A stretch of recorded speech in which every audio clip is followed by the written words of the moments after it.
দোকান থেকে আর চড়া দামে টক দই কিনতে হবে না। ঘরেই কীভাবে পারফেক্ট টক দই তৈরি করবেন সেই রেসিপিটা আজকে সহজভাবে শেয়ার করব।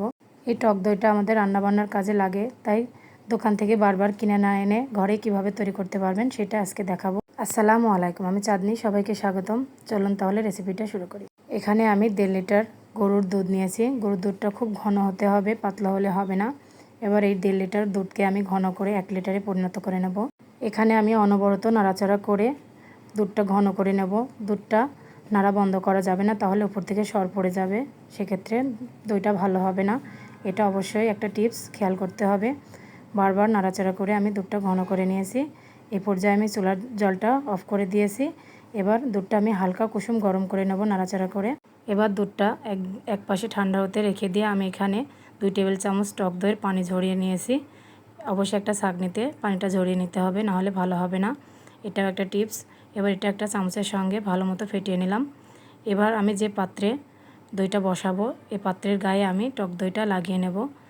অবশ্যই এই কাজটা করলে দইটা ভালো মতো সেট হতে সাহায্য করবে। এই কাজটা করলে দ্রুত দইটা সেট হতে সাহায্য করবে, তাই এই কাজটা অবশ্যই করতে হবে।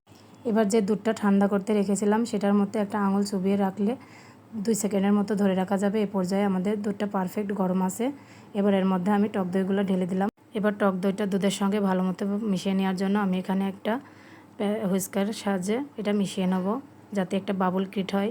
উপর থেকে দেখতে পাচ্ছেন কতটা বাবল হচ্ছে। পারফেক্ট দই বসাতে হলে অবশ্যই এই কাজটা করতে হবে, তাহলে সুন্দর একটা দই হবে। এবার আমার এগুলো করা হয়ে গেছে। এবার আমি যে পাত্রে দইটা সেট করব সেই পাত্রে ঢেলে নিলাম। এবার দেখতেই পাচ্ছেন উপর থেকে কতটা বাবল। এবার আমি এটা একটা দই মেকারের সাহায্যে দইটা মেক করব। এটা আমি অনলাইন পেজ থেকে নিয়েছি, এখন অ্যাভেলেবেল সব জায়গাতেই পাওয়া যায়, একটু খোঁজ করে দেখে নিলেই পারবেন। এই মেকারটা অন্তত 8 ঘন্টার জন্য দইটা সেট করতে রেখে দিতে হবে। আবার চাইলে সন্ধ্যা রাত্রে করে ওভারনাইটও রেখে দিতে পারেন, তাতেও কোনো সমস্যা হবে না। এবার এটা আমি মেকার থেকে বের করে 2 ঘন্টা নর্মাল ফ্রিজে রেখে দিয়েছিলাম। দেখুন দইটা কতটা সেট হয়ে গেছে।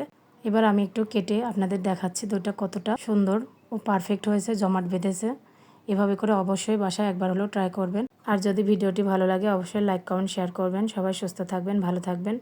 আবারও দেখা হবে নতুন কোনো রেসিপি নিয়ে। আজ এ পর্যন্তই। আল্লাহ হাফেজ।